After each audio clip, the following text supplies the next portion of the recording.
ఓం శ్రీ గణేశాయ నమః. శ్రీ జ్ఞానసరస్వత్యై నమః. శ్రీ గురుభ్యో నమః. శ్రీ మహాగాయత్రీమాత్రే నమః.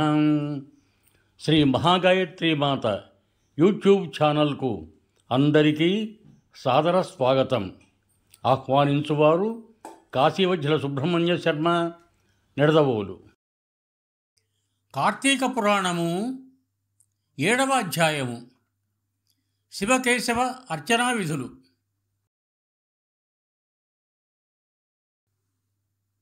శ్రీ శివస్తోత్రం.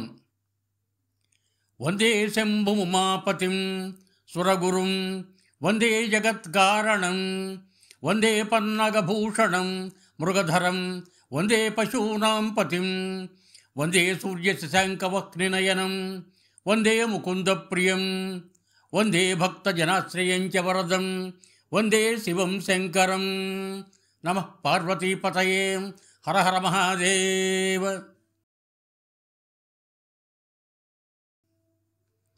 శ్రీ విష్ణు స్తోత్రం. శాంతాకారం భుజగశయనం పద్మనాభం సురేశం విశ్వాకారం గగనసదృశం మేఘవర్ణం శుభాంగం లక్ష్మీకాంతం కమలనయనం యోగిహుర్జానగమ్యం వందే విష్ణుం భవభయహరం సర్వలోకైకనాథం. శ్రీ లక్ష్మీనారాయణ స్వామి దేవతాభ్యో నమః. వశిష్ఠుడు జనకునకు ఇంకా ఇలా బోధిస్తున్నాడు. రాజా, కార్తీక మాసం గురించి, దాని మహత్యాన్ని గురించి ఎంత విన్నా ఇంకా తెలుసుకోవలసింది ఎంతో ఉందనిపిస్తుంది. ఈ మాసంలో మహావిష్ణువును సహస్రకమలాలతో పూజించిన వారింట లక్ష్మీదేవి స్థిరంగా కొలువుంటుంది. అలాగే తులసి దళాలతో, బిల్వపత్రాలతో, సహస్రనామాలతో అర్చిస్తే అలాంటి వారికి జన్మరాహిత్యం కలుగుతుంది. కార్తీక మాసంలో ఉసిరి చెట్టు కింద శాలిగ్రామాన్ని ఉంచి భక్తితో పూజిస్తే వారికి అంచెంలో మోక్షం లభిస్తుందనటంలో ఎంతమాత్రమూ సందేహం లేదు. ఉసిరి చెట్టు కింద తాను పెట్టగలిగినంతమంది బ్రాహ్మణులకు షడ్రుచులతో భోజనం పెట్టి తాను తింటే సర్వపాపాలు నశించుకపోతాయి. ఈ విధంగా కార్తీక స్నానం, దీపారాధన చేయలేని వారు ఉభయ సంధ్యల్లోనూ శివకేశవుల్లో ఏ ఒక్క గుడికైనా వెళ్ళి భక్తితో సాష్టాంగ నమస్కారం చేసినా వారు అతడి పట్ల సంతుష్టులై వారి పాపాలను పోగొడతారు. శక్తి ఉన్నవాళ్ళు శివకేశవుల ఆలయాలకు వెళ్ళి భక్తితో దేవతార్చన, హోమం, దానధర్మాలు చేస్తే అశ్వమేధం చేసినంత ఫలం దక్కటమే కాక వారి పితృదేవతలకు కూడా వైకుంఠ ప్రాప్తి కలుగుతుంది. విష్ణాలయంలో మామిడి తోరణాలు కట్టిన వారు అంచెంలో హరిపదాన్ని పొందుతారు. అలాగే అరటి స్తంభాలు కానీ, పువ్వులతో కానీ మంటపాన్ని నిర్మించి పూజించేవాళ్ళు ఎక్కువ కాలం విష్ణుపద సన్నిధిలో ఉండిపోతారు. ఈ నెలలో ఏ విధంగా హరికి నమస్కరించినా వారి పాపాలన్నీ నశిస్తాయి. జప, తప, హోమ, దేవతార్చనలతో ఏ విధంగానైనా శ్రీహరిని పూజించేవాళ్ళు వారి పితరులతో సహా వైకుంఠ ప్రాప్తి పొందుతారు. ఇది శీతాకాలం కావటంతో చలికి ఉడికిపోయే వారికి బట్టలు దానం చేస్తే వారు 10,000 అశ్వమేధయాగాలు చేసినంత పుణ్యం పొందుతారు. విష్ణాలయ శిఖరంపై ధ్వజారోహణం చేసిన వారి పాపాలన్నీ పతాకం ఎగిరినట్లు అవి కూడా దూదిపింజల్లా ఎగిరిపోతాయి. శివ విష్ణాలయాల్లో జెండా ప్రతిష్ఠిస్తే వారి వద్దకు యమభటులు చేరేందుకు కూడా సాహసించలేరు సరికదా. పెనుగాలికి ధూళిరాసులు ఎగిరిపోయినట్టు అప్పటి వరకు వారిని ఆశ్రయించుకొని ఉన్న ఎన్ని పాపాలైనా పటాపంచలైపోతాయి.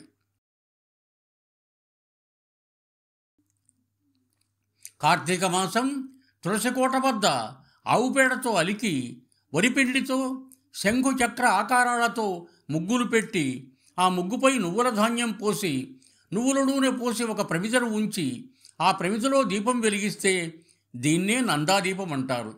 ఇలా తులసికోట వద్ద ముగ్గులు వేసిన స్త్రీ విష్ణుమూర్తికి ఇష్ట సఖిగా ఉంటుంది. నందాదీపం వెలిగించినందువల్ల కలిగే పుణ్యాన్ని గణించటం ఎవరి వల్ల కాదు. ఈ విధంగా దీపం ఉంచి నైవేద్యం పెట్టి అక్కడే కార్తీక పురాణం చదువుతూ ఉంటే హరిహరుడు సంతోషించి అలా చేసిన వారికి కైవల్యాన్ని ప్రసాదిస్తారు. విష్ణాలయాన్ని అలంకరించిన వారు వైకుంఠానికి, శివాలయాన్ని అలంకరించిన వారు కైలాసానికి వెడతారు. ఇలా ఆయా దైవ మంటపాల్ని అలంకరించిన వారి పాపాలు సూర్యోదయానంతరం తొలగిన చీకట్ల మాదిరి చెదిరిపోతాయి. అలాగే శ్రీహరి ఆలయంలో స్త్రీ పురుషుల్లో ఎవరైనా సరే నాట్యం చేస్తే వారి పూర్వజన్మ పాపాలన్నీ నశిస్తాయి. ఈ కార్తీక మాసంలో విష్ణువును పూజించిన వారు, పూజ చేయించిన వారు విష్ణు సాయుధ్యాన్ని పొందుతారు. చిత్తశుద్ధితో అన్నదానం చేసే వారి పాపాలన్నీ పెనుగాలికి చెల్లాచెదురైన మబ్బుల్లా చెదిరిపోతాయి. ముఖ్యంగా ఈ మాసంలో నువ్వుల దానము, మహానదీ స్నానము, బ్రహ్మపత్రం అంటే మోదుగాకుతో కుట్టిన విస్తర్లో భోజనము, అన్నదానము, ఈ 4 కర్మలు విధిగా చెయ్యాలి. ఈ మాసమంతా యథాశక్తి దానం చేస్తే ఎంతటి పుణ్యం పొందుతారో శక్తి ఉండి కూడా చెయ్యని వారు అంతకు 10 రెట్ల పాపం పొందుతారు. అందుకే ఉన్నంతలో కొంచెమైనా దానం చెయ్యాలి. ఇలా చెయ్యని వారు ముందు గాడిదగా జన్మించి ఆపై 100 జన్మలు కుక్కై పుడతారు. తరువాత చండాల జన్మాన్ని ఎత్తుతారు. ఈ మాసంలో శివకేశవుల్ని కదంబ పువ్వులతో పూజించిన వారు సూర్యమండలాన్ని ఛేదించుకొని స్వర్గాన్ని చేరుకుంటారు. మొగలి పూలతో హరిని అర్చించిన వారు 7 జన్మల్లో వేదాంగ పారంగతుడైన పండితుడిగా జన్మిస్తాడు.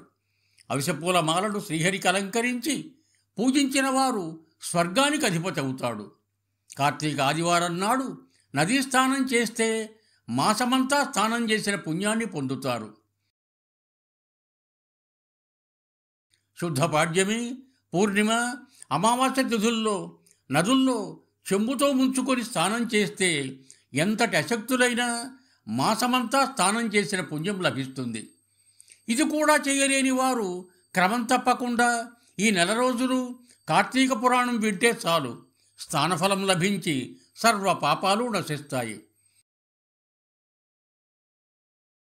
అలా కార్తీక మాసంలో వెలిగే దీపాన్ని చూస్తూ పరవశం పొందిన వారి సకల పాపాలు దీపంలోని కాలిపోయే క్రిముల్లా దగ్ధమైపోతాయి. ఇతరులు చేసే హరిపూజకు సహాయం చేసే వారికి కూడా అనంతమైన పుణ్యం ప్రాప్తిస్తుంది. ఈశ్వరుణ్ణి జిల్లేడు పూలతో పూజిస్తే ఆయుర్వృద్ధి కలుగుతుంది. సాలగ్రామానికి ప్రతినిత్యము గంధం పెట్టి తులసి దళాలతో పూజించాలి. బాగా ధనం ఉండి కూడా ఎవరైతే కార్తీక మాసంలో పూజాదులు చెయ్యడో వాడు వచ్చే జన్మలో కుక్కగా జన్మించి తినేందుకు ఏదీ దొరక్క ఇల్లిల్లు తిరుగుతూ కర్రలతో దెబ్బలు తింటూ అత్యంత ధైర్యంగా మరణిస్తాడు. కాబట్టి కార్తీక మాసం 4 రోజులు పూజలు చేయలేని వారు కనీసం 1 రోజైనా శివకేశవులను పూజించిన మాసమంతా చేసిన ఫలం కలుగుతుంది.